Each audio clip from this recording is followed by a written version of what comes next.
장면은 동학의 스승들입니다. 아마 여러분들도 알고 계신 분들에 대한 이야기가 많이 나올 것이고요. 그분들의 가르침이 무엇을 지향했는지를 갖다가 오늘 핵심 내용을 알아보게 될 것 같습니다. 예, 강의를 시작하도록 하겠습니다. 윤석산 교수님을 모시겠습니다.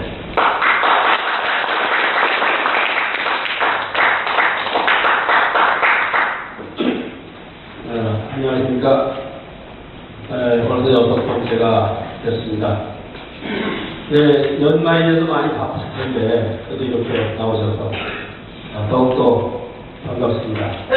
오늘 말씀드린 동학의 스승들, 동학에는 스승님들이 네 분이 계시다고 말을 합니다. 수은 최재호 선생, 회월 최시영 선생, 의왕 선배희 선생, 추남 박인호 선생, 이렇게 네 분 스님이라고 이야기를 하는데, 네 분을 다 내가 이야기할 수 있는 시간이 아니고, 오늘은 이 두 분에 관한 이야기를 말씀드리도록 하겠습니다. 수은 최재호 선생과 회월 최시영 선생에 관한 말씀을 이루어드리겠고, 또 이 두 분의 생애가 사실은 상당히 길 수가 있고, 그렇습니다. 제가 이 최재호 선생에 가지고 책을 한 권 썼고, 회월 최시영 선생을 가지고 또 책을 한 권 썼습니다. 책 한 권을 다 얘기하려면 너무 긴데, 그래서 추약적으로 여기서 어떤 것을 이야기해야 이분들이 잘 드러날 수 있는가 하는 것으로 요약을 했습니다. 강의를 시작하도록 하겠습니다. 이 동학과 기성정교의 차이점은 어디 있는가? 여기서 기성정교라는 말을 쓴 것은 동학 이전의 종교를 뜻하게 되겠습니다. 우리가 흔히 이렇게 신종교라는 이름으로 붙이는데, 그래서 떴다고 봐도 무방하겠습니다. 그러나 이 동학에서는 동학은 후천의 종교라고 말을 하기 때문에 또 이런 말을 기성종교라는 말도 쓰고 천천의 종교라는 말도 그것은 동학 내부에서 하는 그런 이야기입니다. 그래서 이 차이점이 많이 있겠습니다만, 가장 구체적인 차이점은 이 동학의 기원을 창조자의 탄생한 걸로 보지 않습니다. 우리가 알고 있는 모든 종교는 예수님이 태어난 날, 석가모니께서 태어난 날, 뭐 이런 쪽으로 모두 가닥을 잡고 있습니다만, 동학에서는 그렇게 잡지 않고 창조자께서 득도를 한 날로 잡습니다. 그래서 이제 우리가 동학이 나온 지 156년이 됐다고 그러는데, 그것은 수은 최재호 선생이 태어난 것이 156년이 된 것이 아니고 득도한 이유가 156년이 됐다. 이런 얘기를 하는 것은 이런 걸 통해서 수은 선생의 생애를 이야기하는데 이해하는 데 도움이 되기 때문에 이런 얘기를 시작을 하고 있습니다.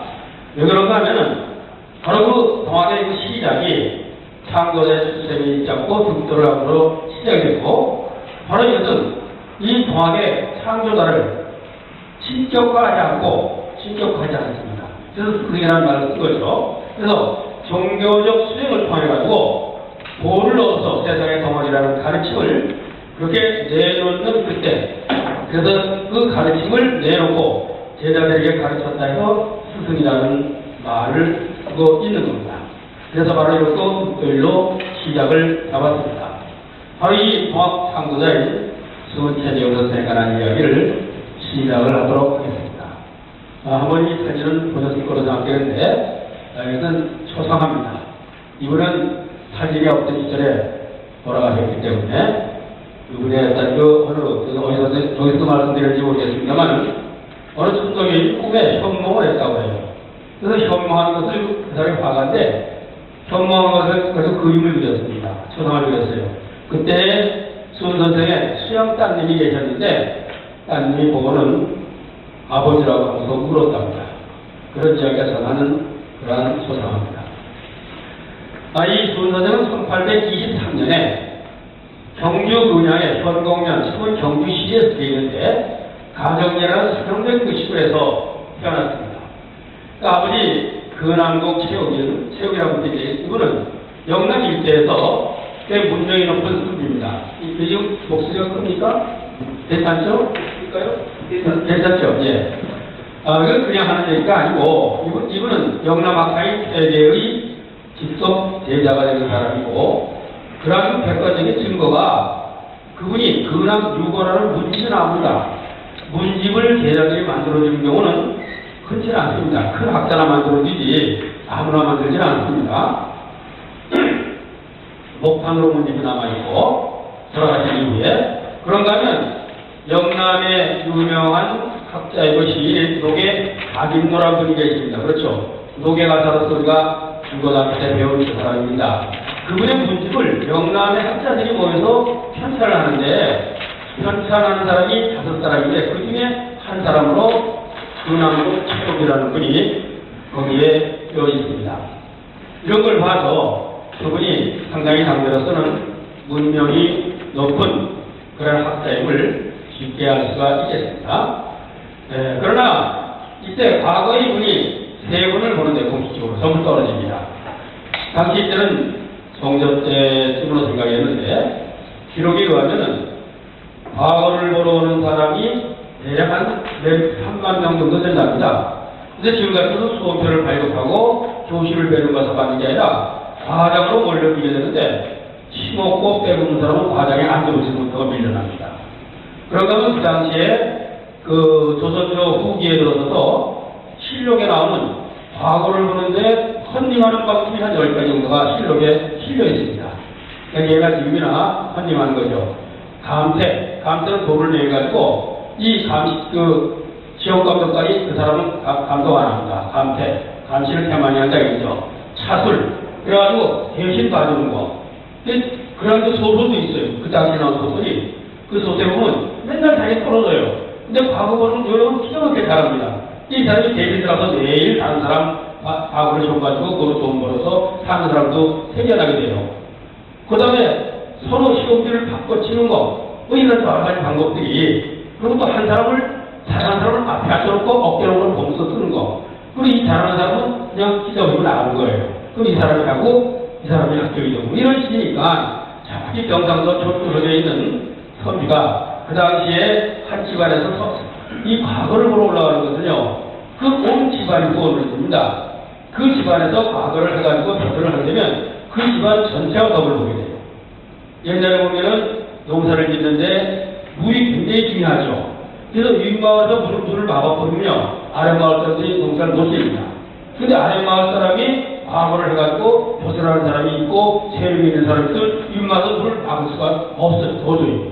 그렇기 때문에 이런 여러 가지 문제로 마을 전체 향토 장학금을 받아가지고 3번씩 거기에 올라왔는데 떨어집니다. 전략의 조선일교수께서 전국에 있는 설화를 조사한 바가 있습니다. 그때 경주 현곡면에 가서 설화를 조사했더니 수선생활 이야기가 수없이 많이 나와요. 그래서 동학성립과 이야기라는 책을 1980년대 초에 낸 바가 있습니다. 거기서 보면은 그 책에는 좀 과장이 돼요.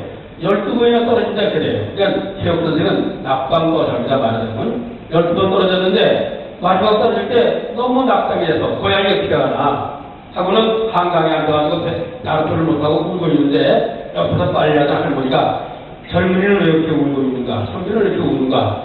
내 과거를 떨어져서 지금 도저히 고향에 나심도 못 갑니다. 그랬더니 저 경주에서 올라온 최욱이라는 선비는 10번 떨어지는 거 지금 배를 타고 당장에 끝나갔는데 당신은 왜 못 끝나가냐고 바로 자기 얘기를 하더라고요.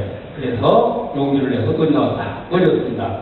여하튼 과거에 실패해서 바로 이 우미산에 있는 와룡환이라는 남자를 고치고 거기에서 제자가 키우던 아주 가난한 그런 선배였습니다. 그런데 이 분이 또 과거에만 운이 없는 것이 아니고 부인을 2번이나 상처를 합니다. 그래서 나이 60이 되도록 자식이 없어요. 딸은 있는데 아들이 없어요. 그 당시에는 딸이 있는 건 소용이 없어요. 제사를 하게 되니까. 그래서 이제 동생의 아들을 양자로 드리고 그렇게 사는데 60이 넘어서 한시 부인이라는 당신은 어떻습니까? 과부인데 과부가 대가를 할 수가 없습니다. 이게 그냥 사는 거죠. 뭐 여러 가지 기이한 이야기가 많이 전합니다만은 한시 부인과의 사이에서 63세에 수은체교 선생을 낳았습니다. 그러니까 이 제간의 아들이 되는 것이죠. 바로 이 수은 선생의 벌문단은 어떠냐? 뭐 아버지 근황국으로부터 너무 느끼한 아들이니까 너무 애지중지 키웁니다. 그리고 너무 똑똑하니까 글을 가르쳐서 지식인을 만들고 있습니다. 그러나 제자녀의 아들이기 때문에 도저히 과거를 볼 수가 없습니다. 성경 이후에 그러한 것들이 우리나라에 법적으로 정해졌어요. 제자녀의 아들 과거를 못 봤다. 저자 똑같은 친구이네요. 그래서 이 경주체시 족보를 보면 최재현 선생 어머니 한시 부인이 족보에 올라있지도 않습니다. 그런 그 시절에 바로 이렇게 과거를 볼 수 없는 친구이고, 그런가 하면 이분은 남에게 지지 싫어하는 사람 아주 이상한 성격, 독특한 성격을 가지고 있었고, 그래서 이 눈이 어떻게 빛이 나는지 사람들이 아주 쳐다보지를 못했다고 해요.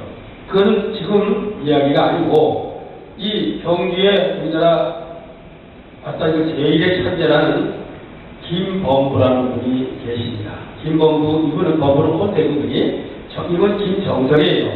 누구냐면 소설가 김동리 선생에 맞춰되는 사람입니다. 김범부라는 분은. 그분이 우리나라 최초로 체교론을 썼어요. 한글과 연결했습니다. 최초로. 그리고 그분의 할아버지라는 분이 세조 선생하고 친구입니다. 한 살 여우는 친구예요. 그래서 할아버지한테 들은 이야기가 있어요. 그 들은 이야기를 선조의 이론가인 소춘 김기전 선생과 이 김정설이라는 누가 인터뷰를 한 그런 기록이 나옵니다. 거기에 보면 바로 이런 이야기들이 나오고 있어요. 김범부라는 것도 아주 상당히 흥미롭고 대단한 분입니다. 우리나라에 화랑이 가는 것도 쓰고 이렇습니다. 관심을 갖고 보시기 바랍니다.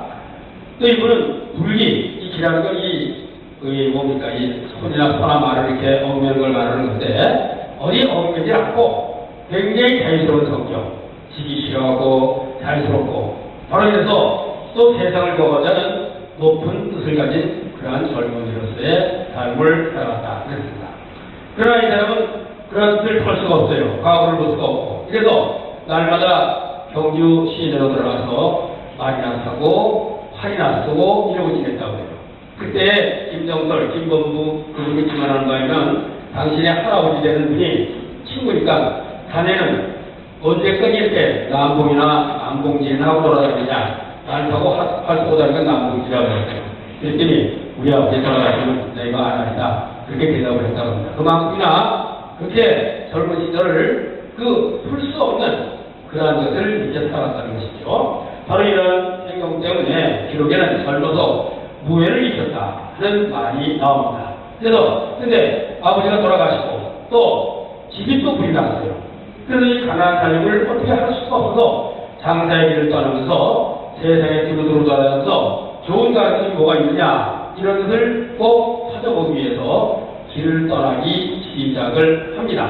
그래서 장사도 합격, 어지러운 세상을 구할 올바른 가르침도 얻을 겸 나의 스스로의 길을 떠나가 되는데, 이것은 동학의 최초의 역사적인 도원기도에는 장궁행상이었어요. 즉 활을 감춰두고 활을 접어두고 장사의 길을 떠난다, 이렇게 표현이 되어 있고, 또 여기서 동학교단에서 뭐라 하냐, 규육천하, 규육팔로, 규육천하, 팔로라서 온 세상이죠.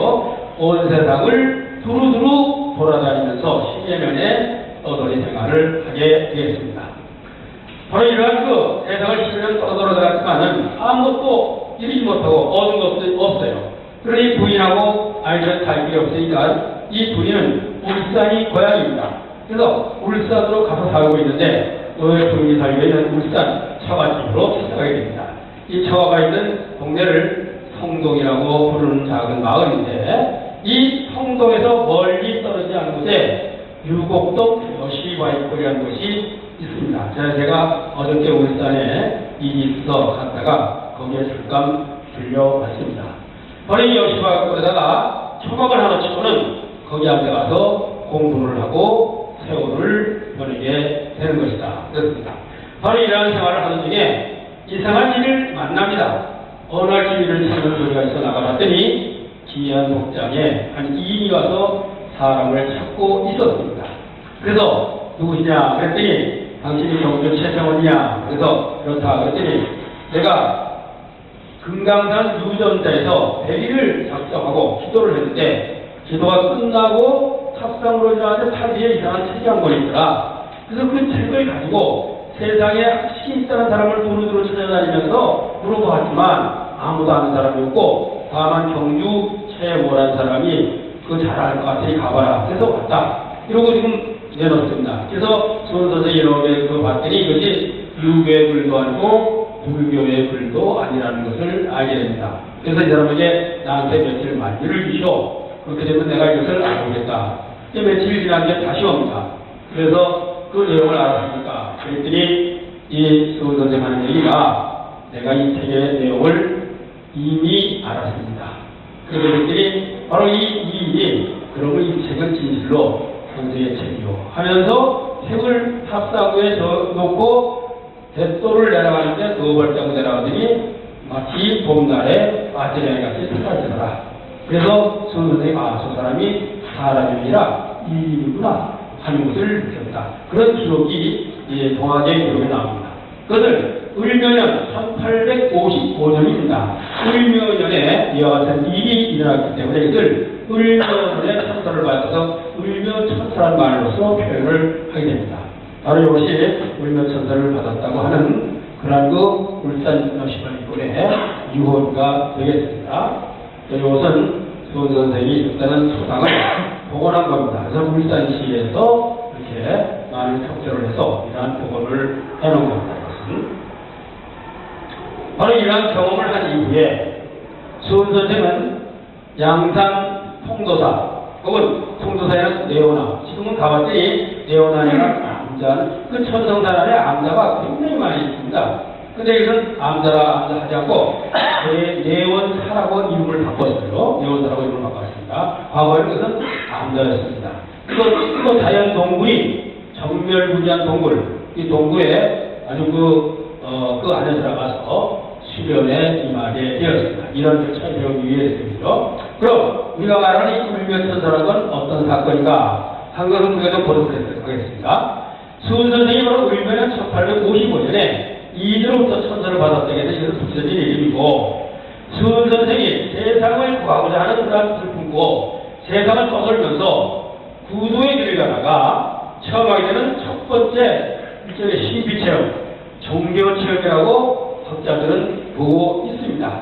특히 이 수훈의 어떤 그 종교체험에 관해서 초기에 두 분의 정신과 의사가 그 논문을 씁니다. 한 분은 이구영이라는 분께서 수훈의 어떤 그 뭡니까 그 종교체험을 썼고 그 다음에 김광일이라는 정신과 의사께서 이 울묘천서를 썼는데 그것을 일종의 실제로 책을 받은 것이 아니라 종교체험을 한 것이다. 이렇게 이야기를 하고 있습니다.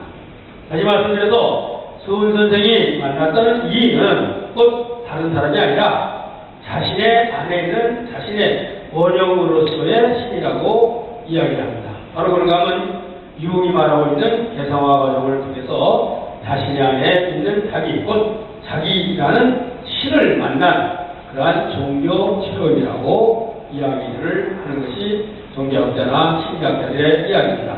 그래서 초장에서 누워서 잠을 참아다가 꿈인지 생신인지 알 수 없는 대부분이 종교체험이라는 것이죠. 여몽교가 꿈인지 장인지 알 수 없는 그런 상태 속에서 이러한 체험을 하게 됩니다.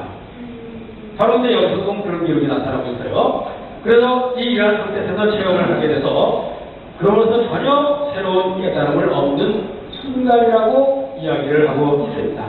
바로 이 신명인 울묘천사에 관해서 9일날 수훈 선생이 혹세무민에 들어서 조선조 조정의 명을 받고 체포를 한 선전관이 있습니다. 정부란 선전관이 전조대로 되겠습니다만 조정의 명을 받고 경주까지 내려와가지고 수훈 선생을 체포합니다.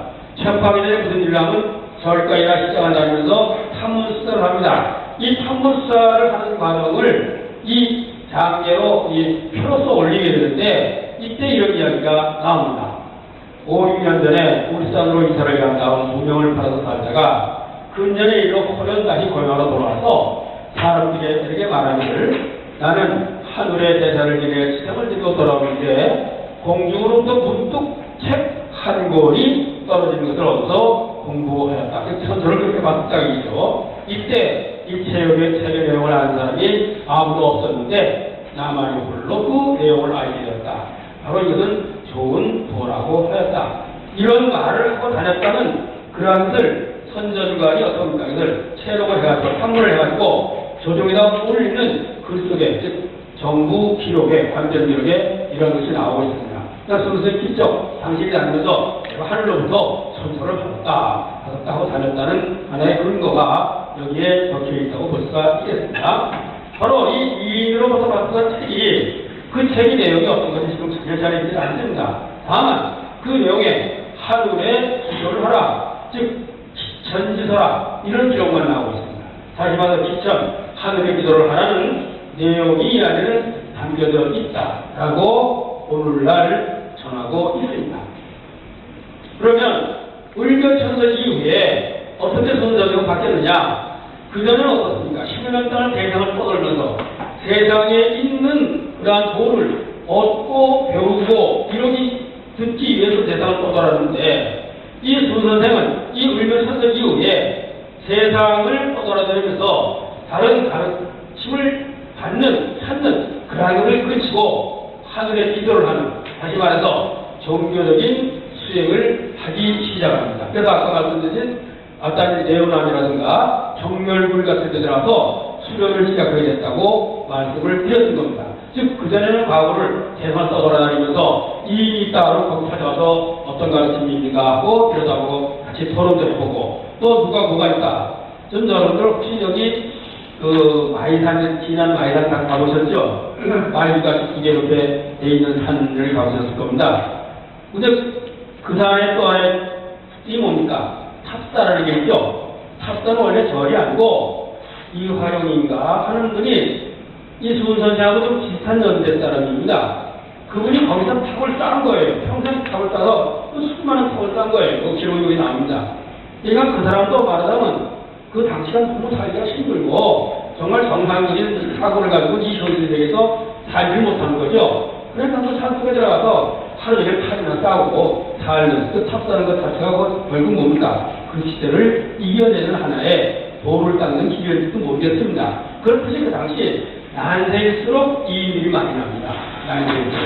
바로 이 이인들을 찾아서 많이 구하러 다녔지만 실패를 하고 오고, 을묘천서 이후에 여튼 종교적인 수행을 시작을 했다, 이렇게 볼 수 있습니다. 바로 을묘천서 이전에 세상을 떠들면서 가르침을 찾았는데, 바로 이것은 어떤 밀려였느냐? 수훈 선생이 당신이 잘 믿고 있는 세상이라는 일상적인 차원 속에서 바로 지금까지 세상에 있는 기존의 가르침을 만나기 위한 하나의 구조였습니다. 딱 세상을 떠나다니면은 여기 이런 가르침이 있나? 그런 걸 듣고 이게 진짜인가 따져보기도 하고, 그러니까 현재 있는 기존에 있는 가르침을 구하려고 했다면, 그러면 을묘천서 이외에는 기천을 통한, 하늘의 기도를 통한 그런 구도의 방법으로는 하늘 또는 하늘이라는 절대적인 존재에게 일상을 뛰어넘는 차원에서 지금까지 세상에 없는 전혀 새로운 가르침, 새로운 도를 구하고자 했다, 이렇게 해석을 우리는 해볼 수가 있겠습니다. 그래서 을묘천의 입장까지는 다시 말하면 저는 그렇게 생각합니다. 무신론적인 입장에서 세상으로부터 가르침을 얻고자 했다면 바로 이 을묘천서 이유는 하늘에게, 절대적인 존재에게, 즉 유신론적인 입장에서 신으로부터 도를 받고자 했다. 즉 그전에는 을묘천서 이전은 구도였다면 을묘천서 이유는 북도라고 표현을 해볼 수가 있겠습니다. 그래서 구도의 방법이나 대상급 양상이 을묘천서를 기점으로 해서 전혀 다른 차원으로서 전환이 되고 있었음을 우리는 알 수가 있겠습니다. 바로 을묘천서 이후에 수훈선생은 종교에 성리학에서의 곧 입법천이 아닌 그 들어가기도 했다면은 을묘천서 이전에는 그런 것이 아닌 섬겨야 할 대상으로서의 천, 즉 기도를 해야 될 대상으로서의 천, 즉 사천, 곧 기천으로서의 그 인식을, 하늘에 대한 인식을 바꿔나간 것이다, 이렇게 생각을 해볼 수가 있고, 따라서 수훈 선생은 이 을묘천서를 기점으로 한 유교적 지식 또는 한 사람의 교양을 위해서 종교적 우도자로서의 길을 가기 시작을 했다, 이렇게 볼 수가 있겠습니다. 즉 전혀 태도가 바뀌어버렸다 이죠. 한 사람의 교양이고 지식이었다면 이런 종교적 자세로서 바뀌어나가는 계기가 을묘천서라고 볼 볼 수가 있겠습니다. 그래서 수 선생은 그러나 이제 여기에서 삶을 살지 못하고 다시 고향인 용담으로 돌아오게 됩니다. 그래서 처자를 끌고 울산에서의 삶을 경영하고 용담을 봅니다. 동경대전 수동문에 이런 말이 나와요. 서울 처자 환선이는 김이지시오리라. 처자를 거미고 고향으로 돌아온 그날은 김년 10월이다. 김년은 1859년입니다. 그해 이제 용담으로 돌아오게 되겠습니다. 예, 이 수 선생은 용담으로 돌아와서 용담에 우리 사진을 좀 또 전에도 받고 좀 보겠습니다만 구미산이라는 산이 그렇게 적은 산이 아닙니다. 그게 597m가 되니까 600m가 나되는 산인데 600m죠. 근데 그 산에 그 가정대를 나와서 보면은 아주 펼쳐져 있는 것이 아주 장황하게 펼쳐 있어요. 그래서 그 마을 사람은 그것을 구만리 당청산이라. 즉 구만리 동안 하늘에 다 있듯이 높은 병풍같이 펼쳐진 산이라는 말에서 구만리 당청산이라는 말로 부르기도 합니다. 그 구미산에 거의 중간에 있는 곳에 바로 이 용담이라는 용담정이 있습니다. 그러니까 그 산간에 들어갔습니다. 산간에 들어가서 첫 번째 하는 것이 불출산해를 맹세합니다. 이제는 나는 이 산에서 돌을 깨치기 전에는 안 나간다 이겁니다. 불출산해를 맹세하면서 유학자들이 많이 하는 경우가 있습니다. 그것은 뭐냐? 그것은 세상의 속세를 떠나서 이 산 속에 들어와서 얘 자신은 세속으로 나가지 않겠다. 이게 불출산입니다. 유학자들이 하는 불출산입니다. 당시 일반적인 지식인들이 하는 불출산인데 수은 선생이 하는 불출산은 뭐냐? 다시 나간다. 세상으로 나간다. 언제 나가느냐? 도를 깨치면 나간다. 이런 얘기입니다. 그러니까 그 경우가 불출산이라는 말을 쓰더라도 서로 다른 말이 될 수가 있겠죠. 그리고 이름을 제자 선자의 이름을 가지고 있어요. 백불선자를 가지고 썼는데 구월제자가 구월제자 어리석을 우자로 바꿉니다. 제우라고 이름을 바꿔요. 근데 여러분들이 이제 나이가 예전에 20점에서 성인이 됐다는 뜻에서 남자들은 뭘 받습니까? 잘하는 걸 성인식하죠. 그래서 다 관례라고 그러지 않습니까? 관례를 하기 전에 아이를 약관이라 이렇게 말합니다. 약관 18세고 이런 말 하지 않습니까? 그런데 관례를 할 때에 바로 뭡니까? 자를 줘요. 자가 있고 허가 있는데 중국 사람들은 자가 더 강합니다. 그래서 우리가 이렇게 삼국지에 나오는 유비가 뭐죠? 현덕은 호가 아니라 자입니다. 장비는 입덕, 조우는 자요, 관우는 문자. 이게 너무 자지, 호가 아니에요. 이게 제가 공명이 자입니다. 호는 와룡 선생이고 이렇습니다. 그런데 이 우리나라 사람들 자가 있어요. 근데 자를 읽는 건 뭐냐면 이름을 보충하면서 자를 씁니다. 그냥 읽진 않았어요. 자는. 그래서 이 백불선자인 제선이라는 때의 자가 뭐냐면은 그때는 도언이었습니다. 베풀기 위해서는 도를 맑고 깨끗하게 된다고 도라는 자를 졌는데 이름을 제우로 바꿨으니까 자가 바꿔야 됩니다. 그래서 자를 성묵이라고 바꿉니다. 성묵. 우자에 어리석을 우자에 그것을 보완하는 글씨로서 성품 성자에다가 묵묵할 묵자를 씁니다. 성묵. 그러니까 성품이 묵묵한 사람이 어리석음의 극치다. 이런 뜻이겠죠. 근데 이 이름을 바꾼 것은 세상에 어리석은 사람을 내가 거하겠다는 뜻에서 이름을 바꾸죠. 그렇게 이름을 바꾸고 불출산해를 맹세하고 이러한 그 시간을 갖습니다. 그러다가 어느 날 조카의 생일에 초대를 받습니다. 조카는 수은 선생의 아버지가 수은 선생이 낳기 전에 자식이 없으니까 양자를 들였다 그러지 않습니까? 그 양자의 아들이에요. 그 양자는 수은 선생이 거의 부모권입니다. 나이가. 근데 그래서 조카가 되는 사람이 수은 선생보다 12살이 많아요. 장조카가. 그래서 장조카의 집에 가서 예전 생일을 아침에 하지 않습니까? 아침에 와서 생일을 잘 먹고 났는데 막 이상하게 되고 몸이 떨리고 넘어지고 앉을 수가 없고 몸을 주체할 수가 없어 사람들이 모시고 이제 용담에 그 집으로 다시 올라갑니다. 근데 거기서 치를 광증을 일으키고 뭐 이상한 소리를 하고 문답을 하기 시작하고 이런 얘기가 용담에서 안진가라는 곳에 아주 상세하게 나오고 있습니다. 그래서 그 선생 부인이 이제 이미 망했구나. 아들이 참 저 아버지 본전에 여기 붙였으니까 망했구나. 뭐 이런 말이 여기서 막 나옵니다. 그러한 이상한 체험을 하게 되는데 바로 이 선생이 하는 용담에서는 1860년, 그러니까 경신년입니다. 그래서 제가 경주 채취 족보를 지어봤더니 그 조카라도 일체 세조인데 세조녀가 생일이 4월 5일이에요. 이 4월 5일날 바로 그 조카를 집어가지고 그 증상이 또 올라온 거예요. 그래서 1860년 4월 5일을 이 동학에서는 처음 동학이 시작한 날로 봅니다. 그날 태어난 날이 아니고 흑도를 한 그 날이기 때문에 그렇게 되는 거죠. 여기서 이제 용담에 있는 용담으로 들어가는 성화문이라는 문입니다. 그리고 이거는 여전히 사진을 보셨을 거예요. 용담정의 풍경입니다. 여기서 공부를 하신 거죠. 바로 이런 기록이 나옵니다. 이 동경대는 포도문에 뜻하지 않게 어느 4월에 마음이 춥고 몸이 떨려, 마음이 춥고 몸이 떨려 심한신전했어요. 무슨 병인지 그 증상을 알 수가 없고 말로 형상하기 어려울 즈음에 어느 신기한 말이 문득 귀에 들렸어요. 몸이 떨리고 막 춥고 그러면서 이상한 소리가 들려왔다. 이런 지경을 한 거예요. 이런 기록이 동경대전 포도문에 나오고 또 비슷한 기록이 인감을 또 동경대전 노나문에 나옵니다. 몸이 많이 떨리고 추우며 신다 전한 이렇게 표현했어요. 밖으로는 점령의 기운이 있고 또 비슷한 기록입니다. 외유 점령기기 밖으로는 어떤 신기한 기운이 나를 가고 흔들고 외유 강아지교 안으로는 어떤 그 가르침의 말씀이 들려오기 시작했어요. 안으로는 외유 강아지가 보였는데 보이지 않고 들었는데 들리지 않고 다른 차원의 얘기니까 보였는데 보이지 않고 들렸는데 들리지 않고 보였으면 보이지 않고 들렸는데 들리지 않고 그러나 들려오고 이러한 차원의 어떤 신비 체험을 하게 되는 것이죠. 바로 이 포동과 논문에 나오는 이와 같은 기록을 보면 몸이 많이 떨리고 추웠다. 두 번째는 밖으로는 점령하는 기운이 있었다.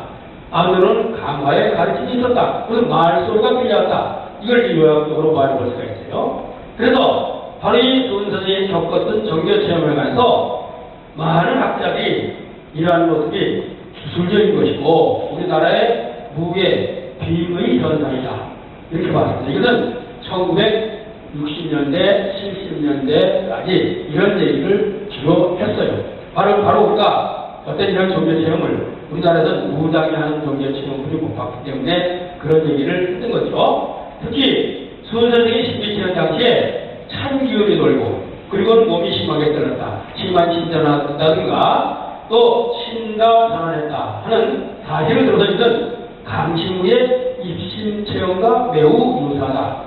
우리 지금 강신무와 대승무로 나눕니다. 이 중부 이쪽에는 강신무고 중부 남쪽에는 대승무다. 이렇게 얘기를 합니다. 강신무는 신청을 해가지고 몸이 떨리고 그래서 몸줄을 모셔놓고 그래가지고 친어미로부터 내리굿을 받아가지고 그래서 몸줄을 모시고 그래서 무당으로서 활동을 해나가는 것을 강신무라 얘기하는데 이 강신무들의 입신 체험과 매우 유사하다 이렇게 보고 있었습니다.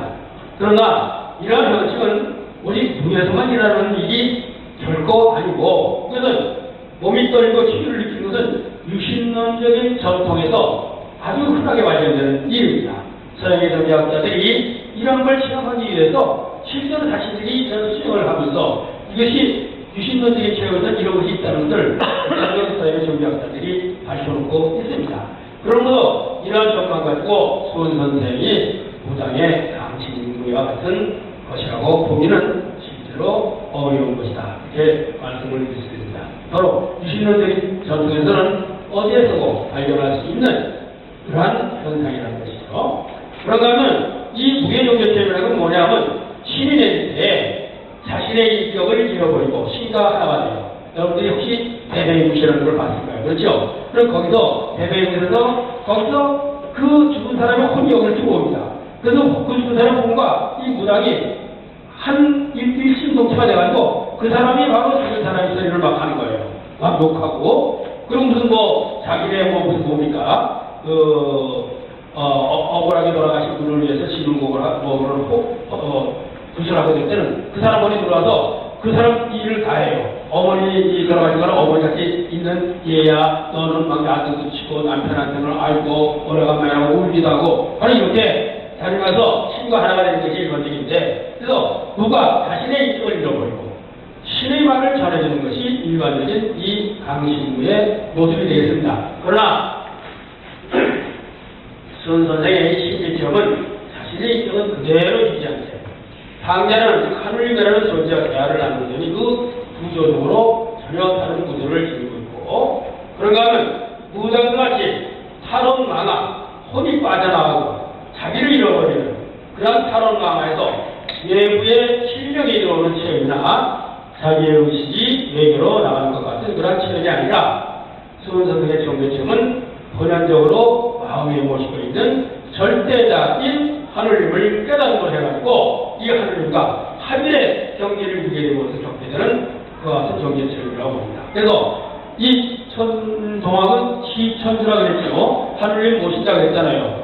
그래서 어느 유명한 철학자가 시천주를 어떻게 표현하냐면 모시니까 무당이 몸줄을 모시는 것 같다. 그렇게 해석을 한 바가 있었습니다. 그러나 거기에 대한 것은 다음에 이제 우리가 시천주에 관한 이야기를 하겠습니다만은 전혀 이런 이 동학의 기록을, 동학의 평전을 읽어보지 않고 한 얘기에 불과한 거라고 말씀드릴 수가 있겠습니다.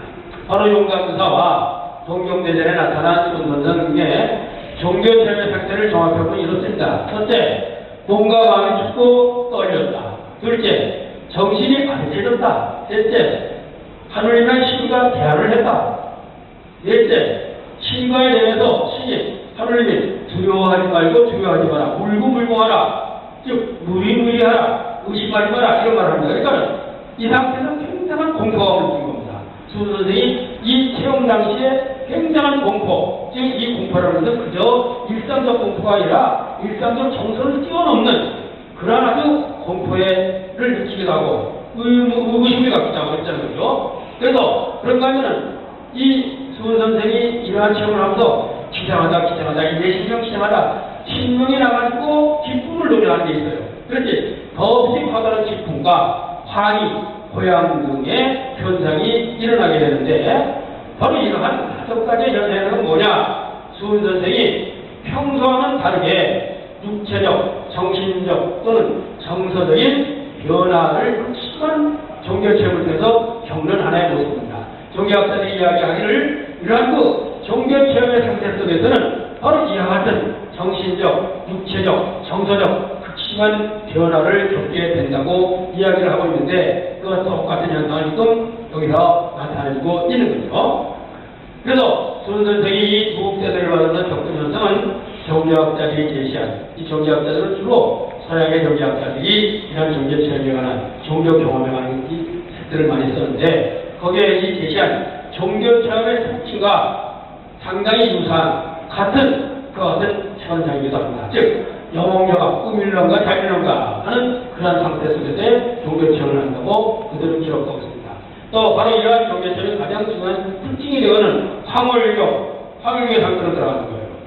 그런가 하면 표현하기 곤란한 심적 상태 이런 것들이 여기서 나오는 덧없이 커다란 기쁨이라든가 혹은 끝없는 공포라든가 이런 것들의 심적 혹은 정서적 변화를 뜻하게 되는 건데 바로 이러한 것들과 일치를 하고 있다고 보겠습니다.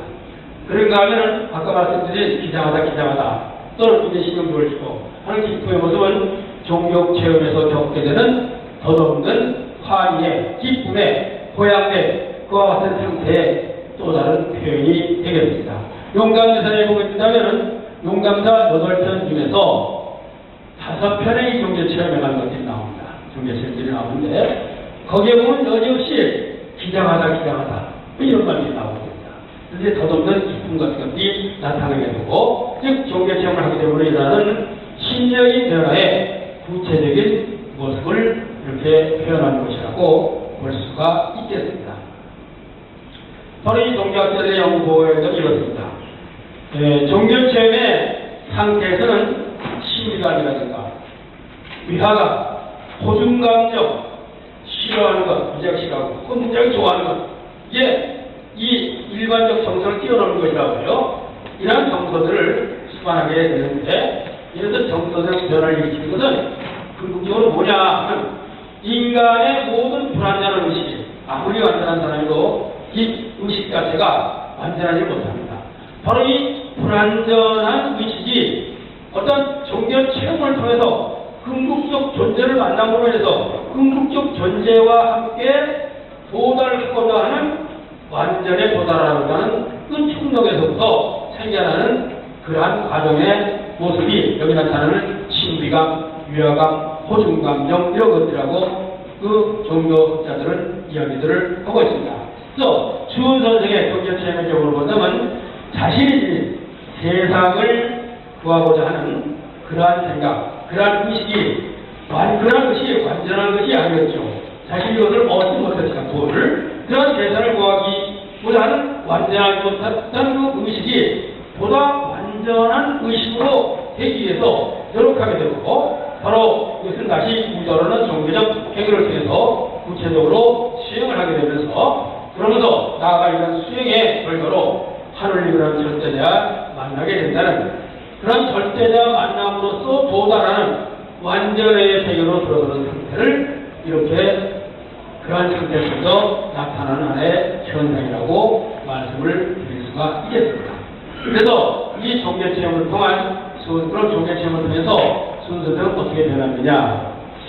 우리들이 흔히 이런 얘기를 해요. 개성종교에서 거듭 태어나야 된다. 그런 말 하죠. 그죠? 거듭 태어난다. 거듭 태어난다는 것은 그 신앙을 함으로써 본래의 사람과 다른 사람에게 된다. 이런 얘기입니다. 종교 체험의 가장 중요한 것은 체험을 통해서 먼저 사람과 다른 사람으로 태어나야 되는 얘기예요. 제가 안산에 살았어요. 안산에 제가 한양대학교 안산경박에서 30년을 넘게 있었습니다.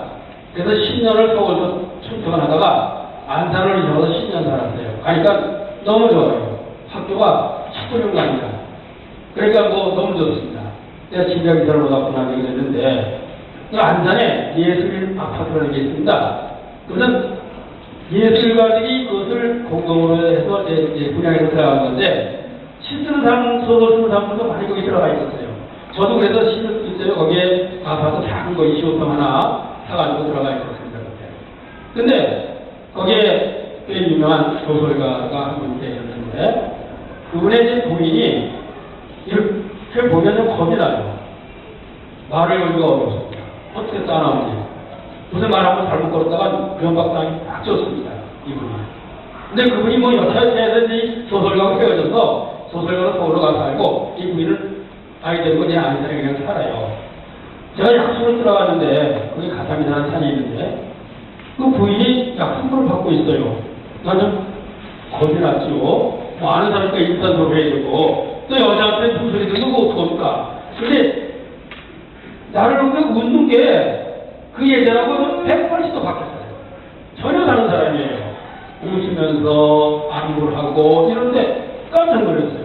저 사람이 어떻게 이렇게 변했는가? 그래서 내가 그 다음에 그 아는 사람을 만나서 누굴 만났더니 그 부인도 소설가입니다. 누굴 만났더니 그렇게 변했더라고요.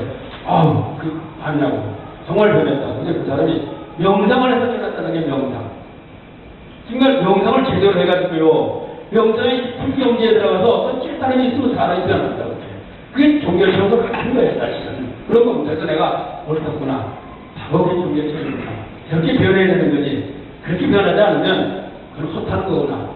자, 우리의 옛날 그 신화 속에 신화라고 하지만은 우리 대국 신화들이 있죠. 고지몽이나 박혁거세나 김말이나 다들 뭡니까? 아래서 태어나죠. 재생신화라 이렇게 말하죠. 재생신화. 두 번 태어난다 이제 이중탄생. 한 번 알로 태어나고 알로 깨뜨리고 나면 그 사람이 훌륭한 사람이에요. 처음 알로 태어나서 알로 살았던 훌륭한 사람이 못 되는데 거듭 태어났기 때문에 그런 겁니다. 그러나 여기 가장 구체적인 예가 어디에 있습니까? 단군의 이야기에 있습니다. 단군의 곰이 웅녀가 되지 않습니까? 곰이 햇살도 들지 않는 동굴 속에 들어가서 마늘과 숲을 먹다가 20하루 만에 뭡니까? 아름다운 여인 웅녀로 질적인 변화를 한 거예요. 이중 탄생의 가장 구체적인 신뢰가 질적 변화입니다. 질적 변화.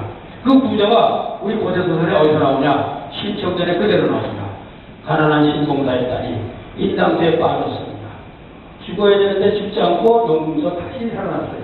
연꽃을 타고 그 물 위에 떠올랐습니다. 용왕의 도움을 받고 다시 태어난 거죠. 제세씨와 똑같은 구조로 가졌어요. 그런데 어부들이 그 신청이를 구해가지고 황제에게 갖다 바쳤더니 황제가 너무 이쁘다서 화구를 담았어. 가난한 신공사의 딸이 황으로 질적 변화하는 거예요. 이중탄신의 비밀은 바로 거기 있습니다. 그것이 다시 말한다면은 이러한 종교체험과 똑같은 것이죠. 바로 이 종교체험 위에 수은 선생은 어떻게 변모를 했는가 하는 것을 봅니다. 종교체험 이전의 수은 선생은 몰락한 집안과 자신의 불우한 처지나 지난날의 어려움에 대한 한숨이나 짓고 또는 자신의 불우한 처지에 이를 생각하면서 전전반식한다든가 자신에 대한 한탄감 이건 용담서에 그대로 나옵니다. 이런 것들이 나와요. 그리고 용담이라는 곳에 처음 지금 아까 얘기했죠. 김영현 10월 달에 처자를 이끌고 돌아왔다고 하지 않습니까? 와봤더니 산수는 의거하고 초목은 함정한데 소나무 잣나무는 옛날 그대로 서 있고 그런데 까마귀 까치가 날아들면서 오작은 날아들어 조롱을 하는 거고 야 너 세상도 한다고 도구 한다고 신년 돌아다니고 뭐 해가지고 왔어 하고 까마귀가 깎아불고 까치가 깎아보는데 그 소리가 나를 조롱하는 소리가 들리더라 봅니다. 가련한 이래시대 이런 말을 거기서 합니다. 그러는 수은 선생이 종교체험을 하고 난 뒤에는 긴장한다. 이래신경 기자가 아마 180도로 사람이 바뀌어요. 너무 신이 되나. 그래서 그 구미영담이 천하의 선경으로 보이게 되는 것이죠. 바로 이전에 이렇게 신세한다는 하고 개인적인 권해나 지도적인 절망감들을 소화하는 것 같은 사람이었는데 그래서 이 경신년 4월 종교체험을 기점으로 해가지고 지금까지 절망과 비탄으로 자신을 노래하는 그 모습이 좋은 세상이 되어올 것이며 나아가서 좋은 세상이 있게 된다는 그런 얘기 또 세상을 구하겠다는 신념과 위대한 믿음, 당무 이런 거로 완전히 다른 사람으로 바뀌어 나가게 되겠습니다. 그래서 바로 이와 같은 변화를 이것이 종교체험의 한 특징이고 그래서 정서적인 측면에서 또는 의의적인 측면에서 전혀 다른 사람으로 변모된 모습이라고 말씀을 드릴 수가 있겠습니다. 이 종교체험 이후에 수은 선생은 그 사모님이 부인이 하는 노래 말입니다. 용담대에 나와요. 인물 내려 타는 것도 이 세상 사람 아닌 듯하고 옛날 한이나 쏘러 돌아다니고 말이나 타고 다니고 자기 넥두고는 장사한다고 돌아오고 와서 또 돌고 얼마나 뭡니까? 보기 싫은 남편입니까? 그렇죠? 지긋지긋한 남편이죠. 그런데 이 체험을 하고 난 뒤에부터는 그 부인을 대하는 태도가 어땠느냐? 세상 사람 아닌 듯이 자기를 대하더라고요. 부인이 감탄하는 거예요. 어떻게 저렇게 사람이 바뀌었어? 정말 바뀌어서 저렇게 바뀌었어? 그래서 첫 번째 도에 입던 사람이 부인입니다. 저렇게 바뀐데 저거 얼마나 훌륭한 거야? 당신 눈으로 확인한 겁니다. 그래서 첫 번째 입결을 하게 되는 이유가 거기 있어요. 그리고 처자에게 하는 것이 역시 진정으로 지극하니 부인이 하는 얘기입니다. 처자에게 하는 것이 정말 지극하다 이거예요. 사람이 180도 바뀌었어요. 전에는 여기라고 그러고 또 돌고 이런 사람이 바뀌었단 말이죠. 전혀 다른 사람같이 변하게 되었다는 것이죠. 이렇게 이 종교책 이후에 수은 선생이 그러면 특히 또 수은 선생이 동학을 창조한 이후에 관으로부터 지목을 받게 되고 끝내 조선조 정부의 체포에서 채용을 당하게 되는데 이와 같은 과정에서 수은 선생은 부천제 배기를 가기 위해서 묵묵히 체포를 당하고 형장으로 걸어서 자기 신명을 간다. 저런 말씀드렸습니다만은 자기 이 소중하고 귀한 목숨을 버리는 것은 몇 가지의 어떤 그 길이 있습니다. 하나는 어떤 그 이데올로기에 의해서, 이념에 의해서 전에도 말씀드렸지만 조선조의 무슨 사육신이라든가 이런 사람들은 당대의 유교라는 어떤 그 이념, 흉이라는 이념 때문에 목숨이 아까운지를 모르고 그러한 일을 감행을 했던 것이죠. 그렇지 않습니까? 그런가 하면 이 종교적 어떤 그 신념으로 해서 목숨을 내놓는 경우들이 있습니다. 이 종교 신념에 목숨을 내놓는 경우는 어떤 경우냐? 바로 이런 체험을 통해서 내 목숨보다 더 소중한 게 뭐라는 걸 생각하게 되는 것이죠. 바로 이러한 길을 가게 됐는데, 바로 이것이 이러한 선생의 변모가 뭐냐면, 종교 체험을 통해서 도달하게 되는 내면적 조건의 가장 중요한 성인다운 모습, 성인다움. 바로 이것이 종교학자의 안정입니다. 이 종교 체험을 통해서 그 내면이 성인다움으로 변모된다는 거예요. 성인과 같이 변모된다는 거죠. 바로 그런 것을 보죠. 이럴 때 조선선생은 정신면, 사월, 종교체험 이후에 정서적인 면, 의적인 면, 나아가 인격적, 도덕적인 면에서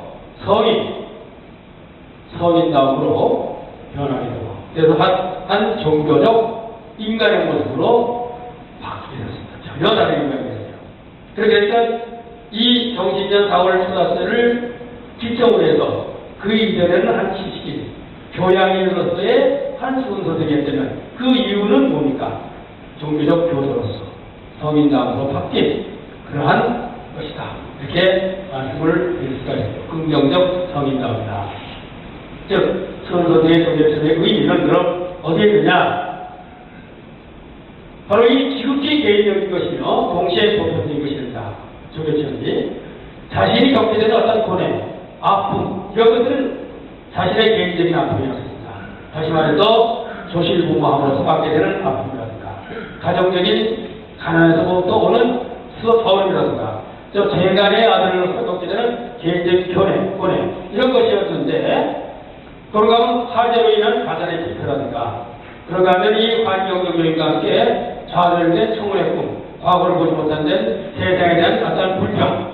그래서 자신이 지니고 있는 이러한 개인적인 고뇌를 극복하기 위해서 종교적인 수행을 하고 노력을 했는데, 이것은 결과 수은 선생은 하늘이라는 신가를 만나게 되고 결정적인 종교를 체험을 합니다. 그래서 이 종교 체험을 통해서 자신의 고뇌나 절망감을 자신의 개인적인 것으로 받아들이기보다는 19세기 중반에는 부패되고 혼돈된 조선도 살아가는 모든 사람의 권위로서 바로 이것이 또는 신의 권위나 자결감으로 받아들이게 되는 것이죠.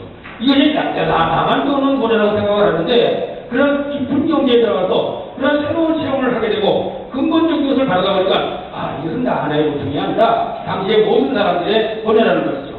그래서 이 모든 사람들의 권위를 위해서는 어떻게 해야 된다는 생각을 새롭게 바꿔나가는 거죠. 나 하나의 권위는 나 하나의 권위를 위해서 개인적인 일만 해나가는 것이죠. 그러나 개인적인 일에 그치는 것이 아니라 세상을 구하려는 그러한 사람으로 변모되고 전이 됐다. 이렇게 말씀드릴 수 있습니다. 그래서 수은 선생이 지녔던 권위는 그런 또 자비가 다만 개인적인 것이 아니라 그 시대의 환경에 취용된 그러한 권위나 절망감이 되고 있고, 아울러서 수은 선생은 자신의 절망감을 자신의 받아들였다기보다는 자신 한 개인의 것으로 받아들인 것이 아니라 세상의 모든 사람, 곧 상대의 것으로 받아들이게 되는 것이죠. 그래서 이 종교적 수행은 자신의 고뇌를 구제하기 위한 구조가 아닌 상생을 구제하기 위한 그러한 수행으로서 바뀌어나가게 되는 것입니다. 바로 이래서 종교적 교조가 되는 것이죠. 바로 이러한 관점으로 볼 때 수은 선생이 수행을 대사하고 되는 무국제도라는 것은, 이 도라는 것은 궁극적으로 자신의 구제를 위한 것이라기보다는 상생의 구제를 위한 대도. 즉, 나 하나 잘 먹고 잘 살고, 나 하나 부귀영화를 누리고, 나 하나 편안해지기 위한, 즉 소화적인 그러한 구도가 아니라 상생 모습을 구하는 대도이면서, 동시에 수은 선생이 육대를 하늘님으로부터 받는 종교체험은 그 시대 사람들이 공통적으로 들 수 있는 고뇌의 하나의 표본이었다라고 말씀을 드릴 수가 있겠습니다. 그래서 종교체험을 통해서 얻게 되는 끝없는 기쁨, 아직도 한 번도 느껴본 일이 없는 듯한 삶의 보람, 바로 이런 것들은 바로 수은 선생 개인의 기쁨이며, 동시에 그 시대의 상생을 구할 수 있는 상생 모두를 위한 보다 보편적인 기쁨으로 이것이 확대된 것이죠. 참 이 신청전이라는 이 소설을요 보면 굉장히 종교적입니다. 보면 그 안에 수많은 종교가 하나 있어요. 맨 끝에 뭡니까, 황제를 임금을 별들을 못 가서 심성이가 장립잔치를 열죠. 그렇죠. 자기가 아버지 만나려고. 근데 장립잔치를 열었는데, 그래서 아버지를 만났지 않습니까? 그 가는 과정이 또 뺑덕하고 뺑덕이 다 버리겠죠. 그런데 형아, 네가 정말 죽이냐 한번 보자. 눈을 번쩍 뜹니다. 기적이 일어났어요. 근데 심청이 아버지 하나 뜨면은 이거 안 됩니다. 동시에 전국의 장님들이 눈을 번쩍 떠가 이렇게 됩니다. 즉 이거는 한 개인의 고통의 극복이 뭡니까? 인류의 고통 극복으로 확대되는 모습의 상징적인 표현이죠. 그런가 하면 좀 더 일반적으로 종교의 얘기하면 그렇고 일반적으로 얘기하면 뭡니까? 한 사람의 선행이 미치는 그 영향을 그 사회적으로 얼마나 크냐 이런 일반적인 얘기를 하겠습니다만 종교적으로 얘기한다면 수은 선생이 한 수은 선생의 종교적 체험은 당신 하나만의 것이 아니고 인류 보편적인 그러한 절망에서부터 구하는 그러한 체험이었다라고 바꿔서 이야기할 수 있는 그 대목이 바로 그 소설에서 그대로 나타나고 있다고 볼 수가 있겠습니다. 그래서 수은 선생이 겹치는 종교 체험은 어느 의미에서 억압된 논리의 깊은 층에 잠재된 이 의식이 일체의 관념적인 나를 벗어나서 불교로 말하면 진화에 이르게 겪게 되는 제2의 탄생 경험이다. 새롭게 태어나는 경험이다. 그래서 내가 진짜 나를 찾았다. 이것이 나구나. 그래서 새롭게 태어나는 제2의 탄생 경험이라고 말씀드릴 수 있겠고, 그래서 이러한 영적인 제2의 탄생 과정을 거치면서 이제까지 잠재적으로 지니고 있던 지극히 개인적인 그러한 욕망이나 소망들이 개인의 것에 그치지 않고 사회적으로 유용하고도 인정될 수 있는 그러한 사고와 이념으로서 바뀌어나가게 되고, 그래서 이러한 이념이 세상을 구할 수 있는 이념으로 바뀌게 되면서 바로 이것을 선생 자신의 종교적인 교위로 삼게 된 것이죠. 나 하나를 위해서가 아니라 세상을 위해서 내가 하는 그런 가르침을 배우게 되고 이러한 삶을 살아가야겠다라는 태도로 바뀌어 나가게 되는 것입니다. 어느 분이 그런 얘기를 해요. 유학에 드린 작은 기쁨에서부터 큰 행복까지 있는데 가장 큰 행복이 뭐냐? 진정으로 남과 나누어 가질 수 있을 때 큰 행복, 기쁨이 있다. 이렇게 말합니다. 그것은 바로 이러한 체험을 통해서 가능한 일이라고 볼 수 있어요. 물론 일반적으로 마음 착한 분들도 있겠습니다만은 그것이 일반적으로 잘 되는 건 아니죠. 바로 그러한 것은 이러한 체험을 통해서 나의 개인적인 것을 개인적인 자아를 벗어나서 진화에 도달함으로써 바로 이런 것이 사회적으로 유용한 그러한 것으로 바뀌게 되는 것을 뜻하게 되겠습니다. 그래서 이 정면 체험을 기점으로 해서 수은 선생을 세상을 새롭게 제도를 가르치는 정학을 세상에 내놓게 됩니다. 즉 정학의 상근곡 수은 선생의 종교 체험으로부터 시작이 됩니다. 역사학자들이 흔히 이런 얘기를 해요. 동학의 발생 그렇게 말합니다. 발생은 시대적 역사적 사실에 의해서 동학이 이 세상에 나왔다는 뜻입니다. 그러나 시대적 역사적 사실이 하나의 조건이 되는 건 분명합니다. 그러나 동학이 세상에 나온 것은 수은 선생의 종교 체험이 없어서는 안 나왔어요. 역사적 조건은 형성됐지만 이러한 체험을 통해서 나오게 됐다는 것이죠. 그래서 따라서 이 종교 체험은 수은 선생 개인의 전환점일 뿐만 아니라 민중을 새로운 삶으로 이끌고자 하는 그런 전환점이 되고 있는 거죠. 그래서 이 수은 선생의 생애는 그 경신년 4월 초자세에 종교체험을 흥미적으로 해서 둘로 나눌 수가 있습니다. 하나는 그 이전은 세상을 근심하는 한 젊은 지식, 한 교양인으로서의 삶이었다면 그 이유는 세상을 구할 수 있는 그와 같은 확신을 지닌 한 종교의 교도로서의 삶을 살아가게 된 것이죠. 그래서 이 동학에서는 바로 그러한 종교체험을 해서 가르침을 받은 1860년 경신년 4월 초자세를 동학에 시작하는 날이라고 보는 겁니다. 그 이전엔 뭡니까? 한 지식이고 한 사람의 삶은 교양인이었다면 그 이유는 이러한 종교적 교도로서의 삶을 가게 됐다. 불과 40년이라는 길지 못한 생애를 삽니다. 그러나 이 종교적 교도로서 산 삶은 그래도 4년뿐이 되질 않아요. 36년간은 한 일반인으로 삽니다. 그리고 이 짧은 4년의 기간이지만 이 4년의 기간이 수은 선생의 전 생애를 갚을 수 있는 그와 같은 소중한 시간으로서 이야기가 될 수가 있겠습니다. 종교체험을 기점으로 자신의 종교사상의 실천들을 바탕으로 각자의 힘의 신앙을 구하고 가르침을 펴고 이 가르침으로 인해서 세상으로부터 오해와 지목을 받고 그럼으로써 순도라는 도를 위해서 죽는 것이요 장엄한 생애를 마치게 되는 것이 수은 선생의 한 생애입니다. 그 생애의 한 복판에는 종교체험이 있었고 정확을 대표해내는 것이고 그것이 불과 4년이 남지 않은 시간이지만 아까 말씀드렸듯이 전 생애에 갚을 수 있는 소중한 시간이다. 이렇게 말씀드릴 수가 있겠습니다. 이 순도를 표현하고 육신의 일을 마쳤지만은 수은 선생의 가르침이 역사적으로 이렇게 이어져 왔고 그래서 수은 선생은 오늘도 내일도 바로 우리의 정신 속에서 장생 오래오래 살고 있는 겁니다. 다시 말해서 장생이라는 것은 부대의 사람들에게 이야기할 수 있는 것이 장생이지 육신의 장생이라는 것은 없습니다. 두 번째는 이 수은 선생으로 소통을 물려받은 해월 최시영 선생이라는 이야기를 하도록 하겠습니다. 일단 좀 전에 너무 길게 나왔네요. 그죠? 잘 안 됩니다. 사형을 당하시기 불과 몇 시간 전에 찍힌 사진입니다. 이러한 동학의 괴수가 잡혀서 사형을 당한다는 소리를 듣고 러시아 공사가 와서 그때 기자에게 찍게 만들었어요. 이 사진이 오늘에 남아있는 유일한 해월 선생의 사진이 됩니다. 해월 선생의 어린 시절에 이분은 일찍 어머니를 여의고 계몽이 전진합니다.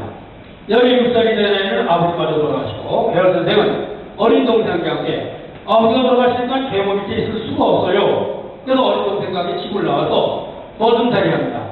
그 당시에 가장 듣기 싫은 소리가 머슴놈이라는 소리가 가장 듣기 싫었다. 이런 소리를 합니다.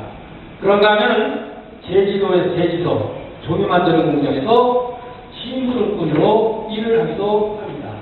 이 사진이 해월 선생이 일을 했을 것으로 생각되는 곳이 여기입니다.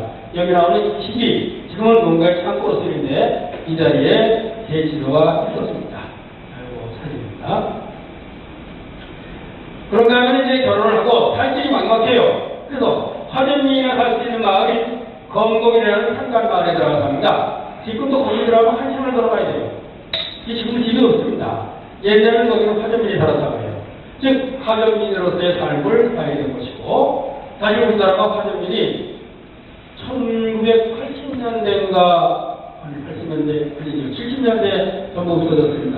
70년대 초가 그러고서 박정희 대통령이 살린 녹화를 하기 위해서 화전민을 전부 내려보냈죠.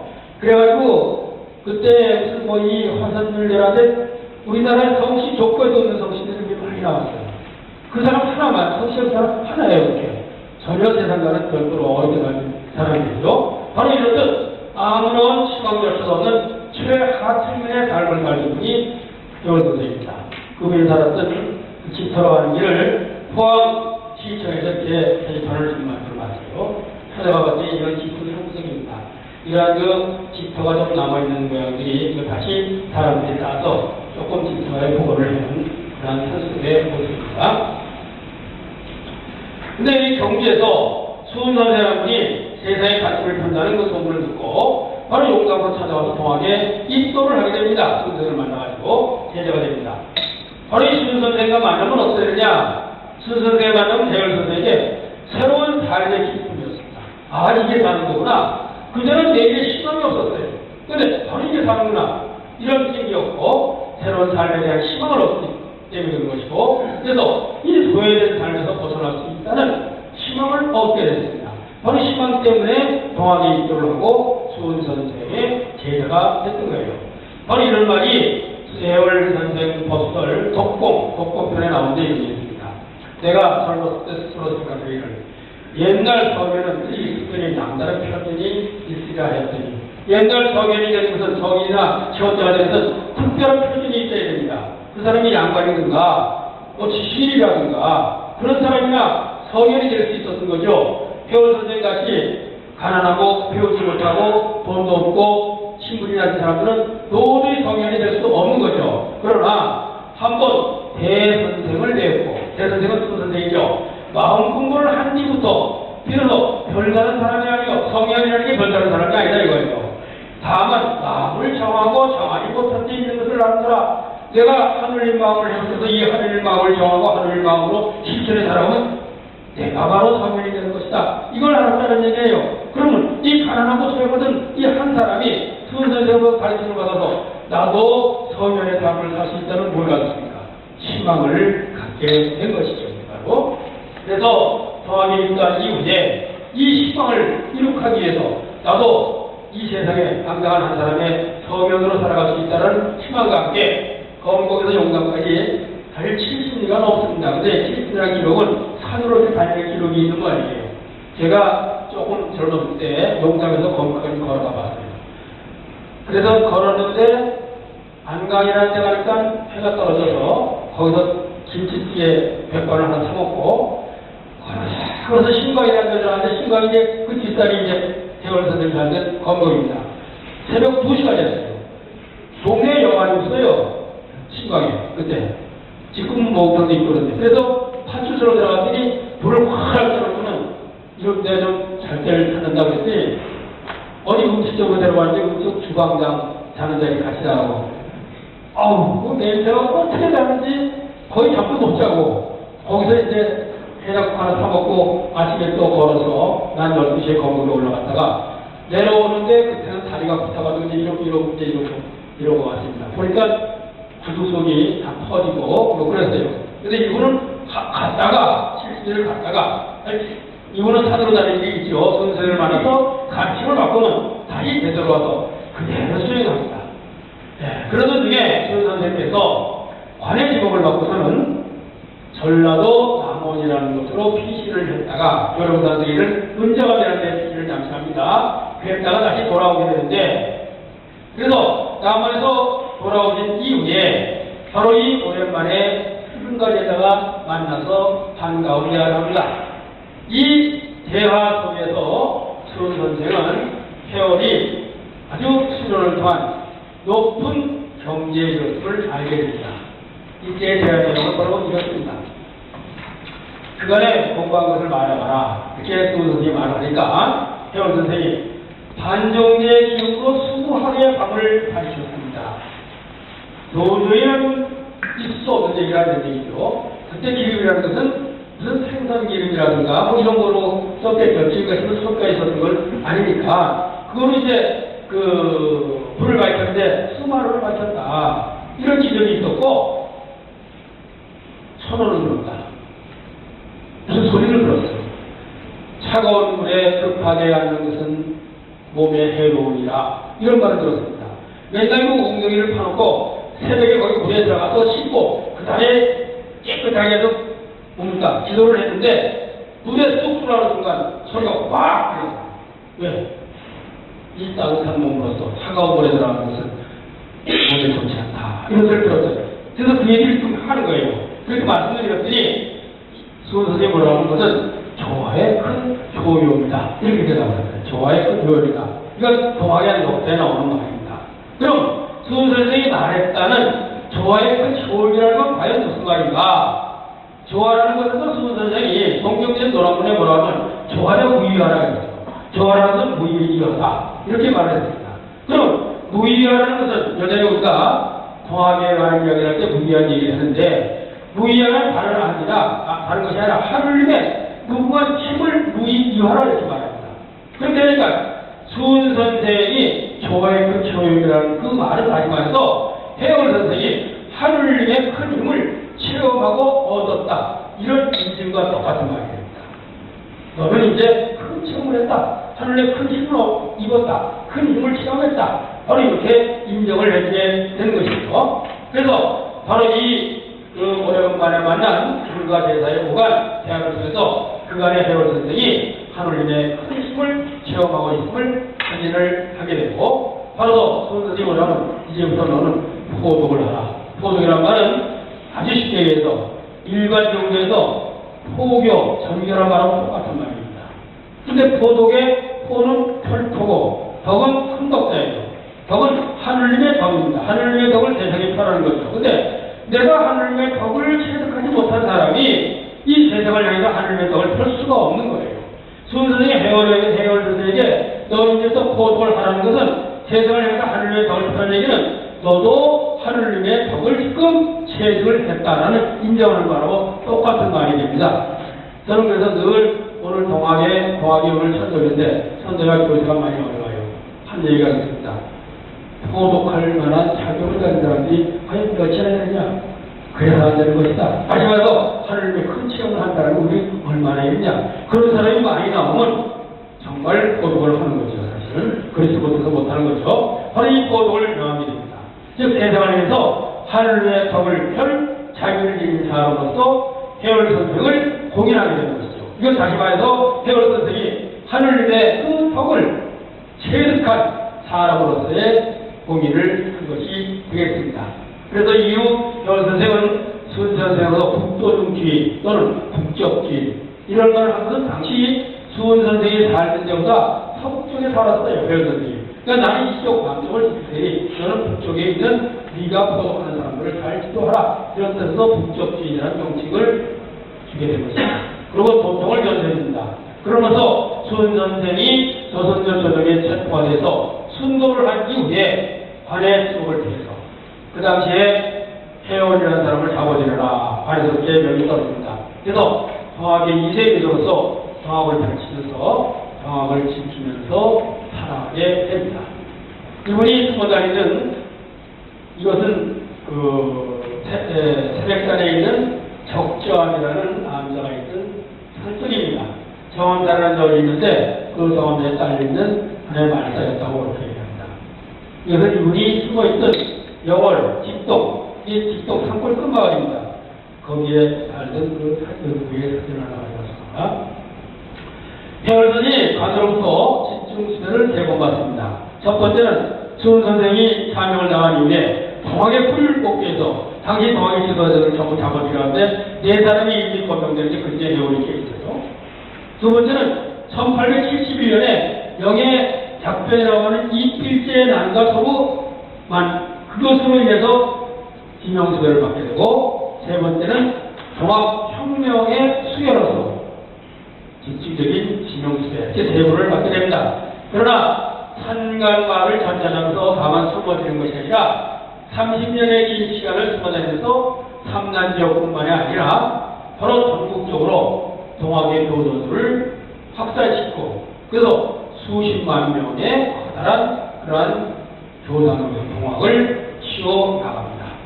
이 한 사람의 힘이 그렇게 큰 것이죠. 그러면 이와 같은 결과 조정을 해서 수원선생의 오란 직무를 실현하는 교조실현운동을 펼치고 교조실현운동에 관해서는 요전에 얘기했습니다.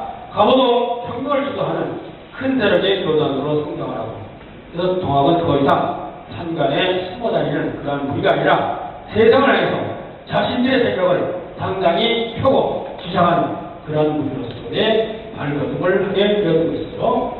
즉, 동학이라는 전국적인 교사로서 떨쳐야 된 것은 바로 해월 선생의 약한 가르침과 당시 이 가르침이 당시에 소외받는 사람들에게 새로운 변혁의 의미를 지닌 사람들에게 용기를 주고 또 이들에게 어떤 당당한 사람으로 살아갈 수 있는 미래의 자기가 순서대로 받은 희망과 똑같은 그 희망의 메시지를 주었기 때문에 그렇다고 볼 수가 있겠습니다. 바로 해월 선생의 가르침이 스승의 신천지를 바탕으로 해서 400년 전 창경 2000시 정도의 가르침이 있습니다.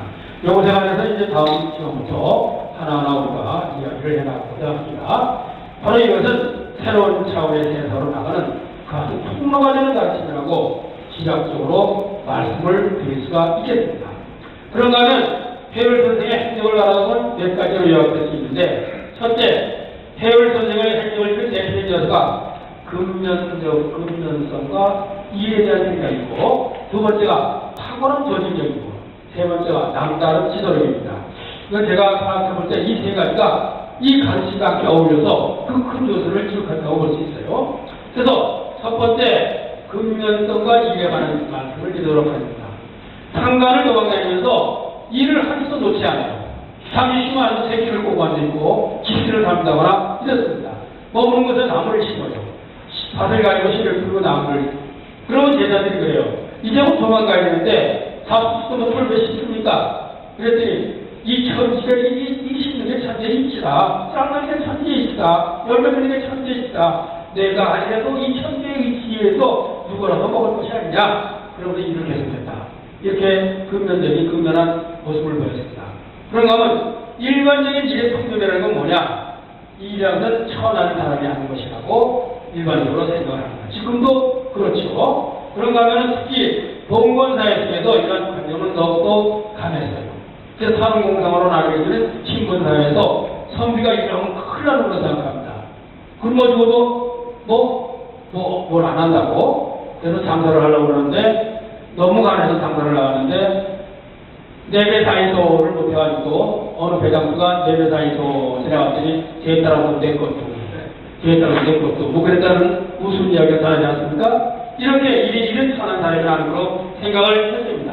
바로 이런 일이 지니고 있는 일반적인 통념을 벗어버리면 일이라는 무엇보다도 소중한 것이 아닐 수 없어요. 세상의 모든 것들이 일을 통하지 않고는 이룩되는 것이 하나도 없습니다. 다만 사람만이 아니라 이 일은 천지, 자연 역시 모두 일을 하는 것이죠. 제가 시골로 있다 가서 어느 여름날 멀쩡한 마당을 이렇게 내려다봤어요. 그랬더니 거기는 풀도 있고 꽃도 있고 그 풀 속에 숨어있는 수많은 생명들이 있다는 생각을 하니까 그것이 너무 신비스러워요.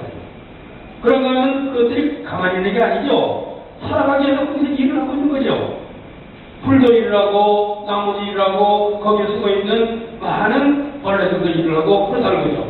천재 모두 역시 일을 한다는 것이죠.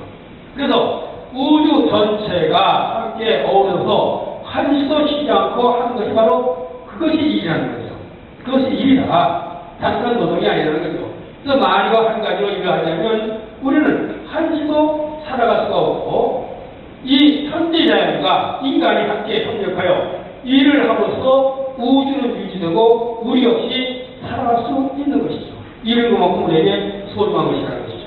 그래서 우리가 가장 기본적으로 먹고 살아야 되는 천지자연의 일을 해야 하고 인간이 우리도 일에 능동적으로 참여를 해야 된다. 이처럼 일은 다만 노동의 차원이 아니라 우리를 살아가게 하는 참으로 소중한 무엇이라는 것이죠. 바로 해열 선생의 일에 대한 생각은 여기서부터 출발을 합니다.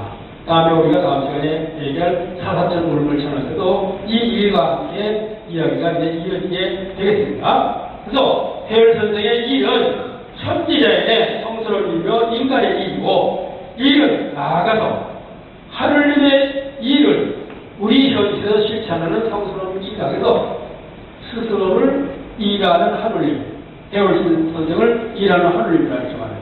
하느님의 성스러운 일을 대신하는 사람으로서의 그럼 해월 선생만 일하는 하느님입니까? 그러한 자각 속에서 일을 하는 모든 사람들은 일하는 하느님이 되는 거죠.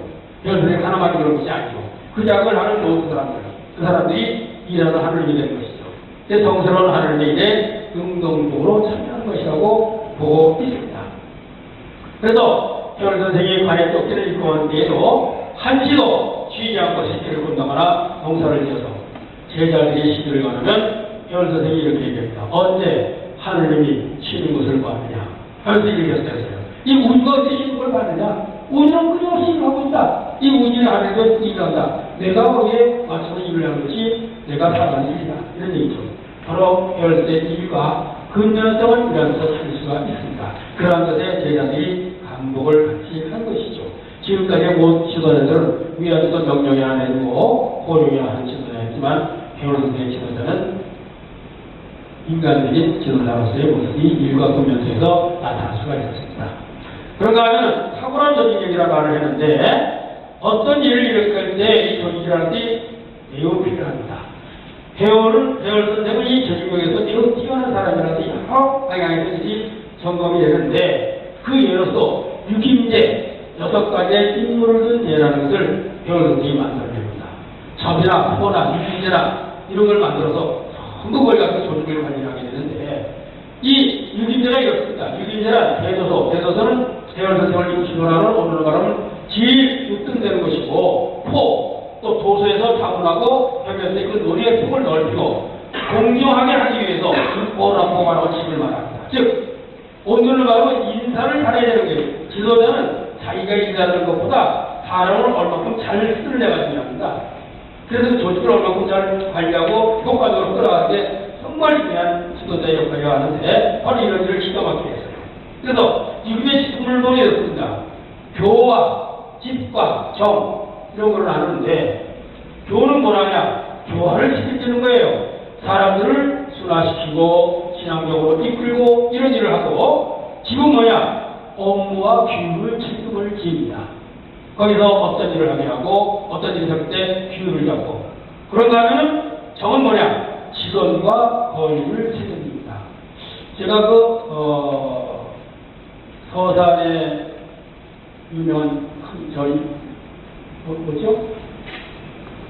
수덕사를 갔더니 수덕사 총림이라고 써있더라고요. 수덕사는 총림이라고요.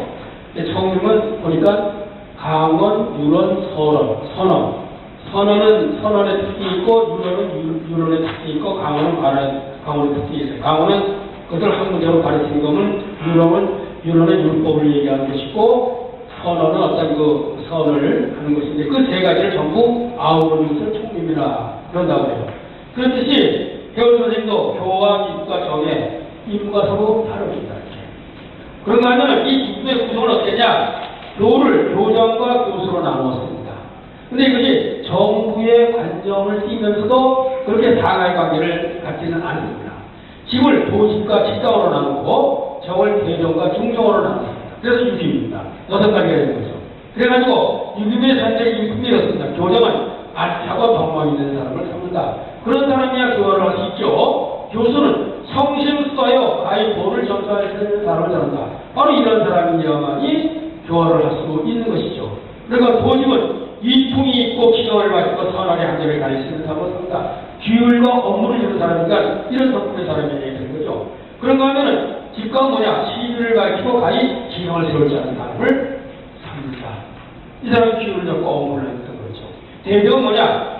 공평하고 부지런하고 신이 뜻한 사람을 삼는다. 이건 직언하는 사람이니까 이건 안 됩니다. 이렇게 해야 됩니다. 자기가 바라지 못하는데 직언은 어떡합니까? 자기가 바라는 직언을 할 수 있는 거죠. 그래서 이 공평한 사람을 삼는 거죠.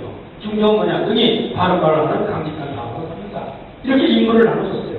그래서 이것에 의해서 조직이 돌아가게 되니까는 한쪽으로 치우치지 않고 올바른 판단을 내고 논의의 폭을 넓게 할 수 있는 그러한 장치를 유kim대를 만드는 것을 봐서 가히 뭡니까?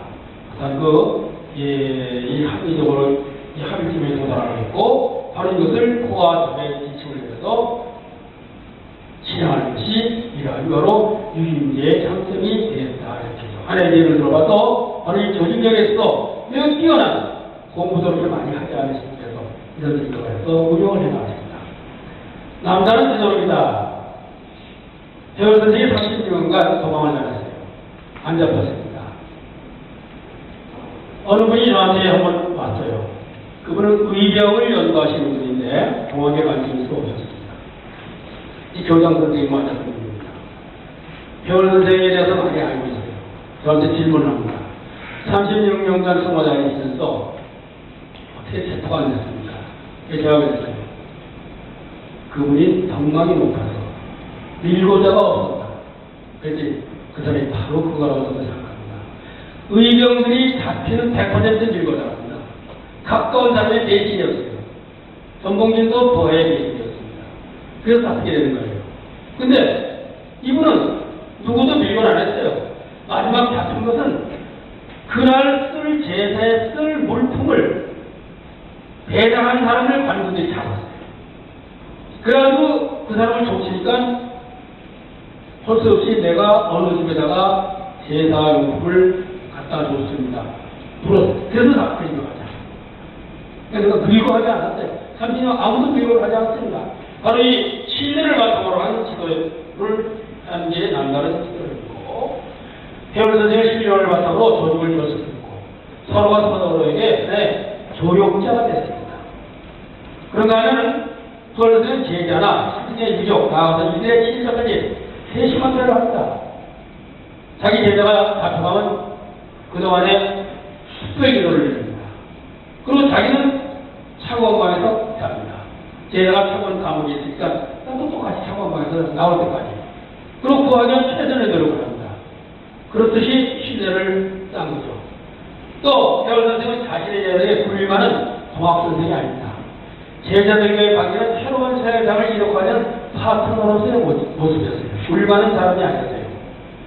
그것은 객관이 예를 찾을 수가 있습니다.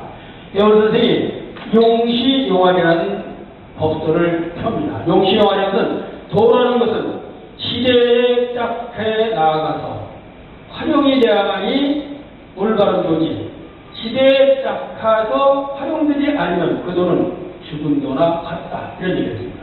도라는 근본을 밝히는 것인데 그 근본이 시대에 따라서 짝해 나가야 된다는 겁니다. 그래서 내 이름을 바꾸어서 이 법소를 펴놓으라. 용시용활이 그렇게 됩니다. 법소의 얘기 거의 이렇게 되어 있습니다. 그래서 본래 해월 선생의 이름은 최경자 상자였어요. 근데 이름을 용시용활의 시자를 해서 시성으로 바꿨어요. 그러면 카리스마를 갖고 있고 자기가 가장 뛰어나고 자기만 똑똑한 지도자면 자기 하나 이름을 합니다. 그러나 자기 하나 이름을 가지 않았어요. 12명의 제자에게 똑같이 이름을 줬습니다. 너희들도 이름을 바꾸라. 그래서 너희들도 그 이름을 갖고서 용시용활의 길을 가라. 이렇게 서로 조력자로서의 제자지 그 사람에게 군림하는 사람으로서의 스승이 아니었다는 것이 바로 이 지도력의 탁월한 지도력이라고 볼 수가 있겠습니다. 이러한 열쇠의 모습은 다름 아니라 자신의 스승인 수원선생의 시천지에 의한 겁니다. 시천지에 의하면 모두 하늘을 보신 사람이니까 내 제자지만